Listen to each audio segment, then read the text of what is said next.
Hello guys, welcome back to my YouTube channel. তো আপোনালোকে ইয়াত চাই দেখিছে নিশ্চয় CRPF বিলাক ঘূৰি ঘূৰি আছে যেহেতু শান্তি ফিল্ডত হৈ আছে এখন অনুষ্ঠান আৰু ইয়াত আছে আমাৰ CM আহিছে হিমন্ত বিশ্ব শৰ্মা ডাঙৰীয়া সো ইয়াত আপোনালোকক দেখুৱাম হিমন্ত বিশ্ব শৰ্মা ডাঙৰীয়া ইয়াৰ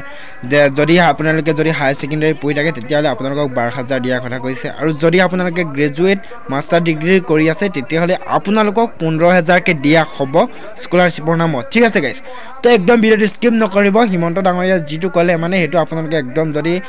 ভাল বুলি ভাবিছে বাখনটো তেতিয়া আপোনালোকে যদি হেৰি কৰিছে তেতিয়া আপোনালোকে ভিডিওটো একদম স্কিপ নকৰিব আৰু হেকলৈ চাই থাকিব যত্ন কৰক তো এতিয়া আপোনালোকে অলপ চাই দিয়ক মানে পুৰা মানুহৰ বে একদম ভিডিও বনাব পৰা নাই আপোনালোকৰ বাবে ভিডিও বনাব চেষ্টা কৰিলো এই খান্তি বিলৰ হৈছিল আজি প্ৰায় 11-12 মান বজাত হৈছিল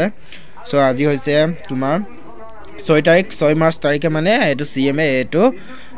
তোমাৰ এই আমাৰ কি বুলি কয় এটো খান্তি বিলৰ আহিছিল সো মই অলপ সৰা ভিডিও বনাই মিলি আপোনালোকক দেখাব ইয়া চেষ্টা কৰিছো সো ভিডিওটো স্কিপ নকৰিবা আৰু ভিডিওটো শেষলৈ চাব আৰু যদি হে ভিডিওটো ভাল লাগে তেতিয়া লাইক কমেন্ট শেয়াৰ আৰু সাবস্ক্ৰাইব কৰি দিব তো বলক গাইস ভিডিওটো আপোনালোকে চাই লওক মান আগুৱাই লৈ গৈছে যে মেধাবী আৰু পঢ়া শুনা কৰা লৰা ছোৱালীয়ে চাকৰি বাকৰি কাৰণে চিন্তা কৰিব নালাগে কৰবাত নহয় কৰবাত সংস্থাপন পায়ে যায় অহা 13 তাৰিখে আমাৰ অসমৰ জাগিৰোডত সেমি কণ্ডাক্টৰ ইণ্ডাষ্ট্ৰি আৰম্ভ হ'ব সেমি কণ্ডাক্টৰ মানে কি বুজাবৰ কাৰণে বহুত দিগদাৰ ময়ো ভালকৈ বুজি ল'ৰা ছোৱালীৰ কৰ্ম সংস্থাপনৰ বহুত মানে আমাৰ চৰকাৰখনে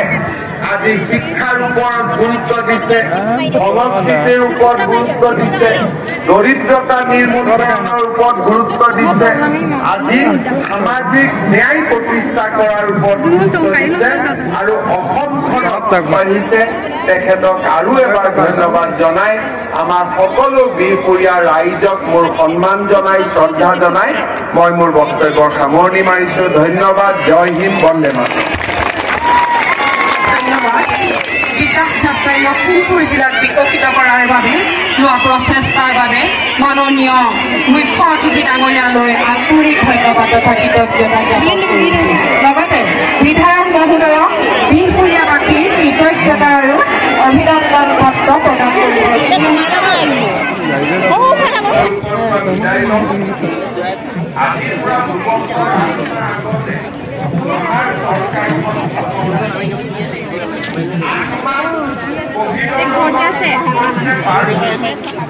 আমাৰ হাতত আছে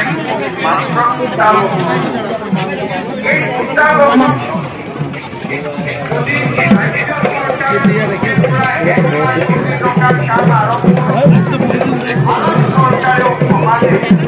এতিয়া আমি আৰু 35,000 নতুন চাকৰিৰ পথ আমি মুকলি কৰি দিছো বিজ্ঞাপন আজি খুলি দিছো জুলাই মাহত ইয়াৰো বিজ্ঞাপন হ'ব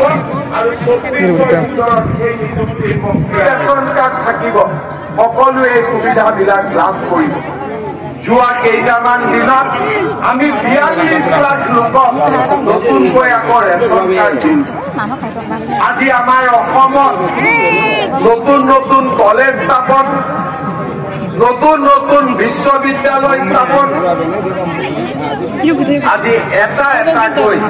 আমি মানুহৰ জীৱন স্পৰ্শ কৰিছো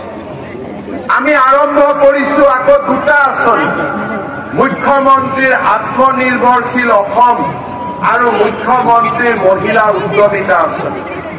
আত্মনিৰ্ভৰশীল অসমৰ জৰিয়তে যি ডেকা ল'ৰা ছোৱালীয়ে চৰকাৰী চাকৰি কৰিব নিবিচাৰে তেওঁলোকক উদ্যোগী আৰু সফল ব্যৱসায়ী কৰাৰ বাবে আমি পুঁজি আগবঢ়াম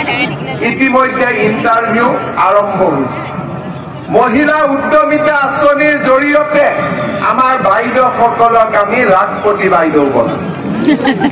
বনিব ইচ্ছা আছে নে তাৰ কাৰণে ঠিক আছে কাৰ কাৰ আছে এতিয়া হাত ডাঙৰ মই বোলো নাই বুলি কওঁতে এজন দুজনে হাত উঠাই দিলে মই কি বুলি ভাবিম এতিয়া আপোনালোকৰ ফৰ্মবিলাক আপোনালোকে 9 তাৰিখৰ ভিতৰত উভতাই দিব ফৰ্মবিলাক আমি লৈ আছো কিছুদিন আমি ফৰ্মবিলাক চাম বেলেগ নাচাওঁ খালি আমি ল'ৰা ছোৱালীৰ সংখ্যাটোৱে চাম বাকি আমি নাচাওঁ তাৰ পিছত আমি এই পৰীক্ষাখিনি হৈ যোৱাৰ পিছত আপোনালোকৰ বেংক একাউণ্টত আমি টুকুম কৰি 10,000 টকা সোমাই দিব লাগে গিৰিয়েকক গিৰিয়েকে আপোনালোকৰ মতে ভোট দিবনে স্বামীয়ে আপোনালোকৰ মতে স্বামীয়ে ভোট দিবনে স্বামীৰ মতে আপোনালোকে ভোট দিব আপোনালোকৰ মতে দিবতো ভোট তেতিয়াহ'লে টকাটো নিদিব কিন্তু যদি স্বামীৰ মতে ভোট দিয়ে টকাটো গৈ লগে লগে দি দিব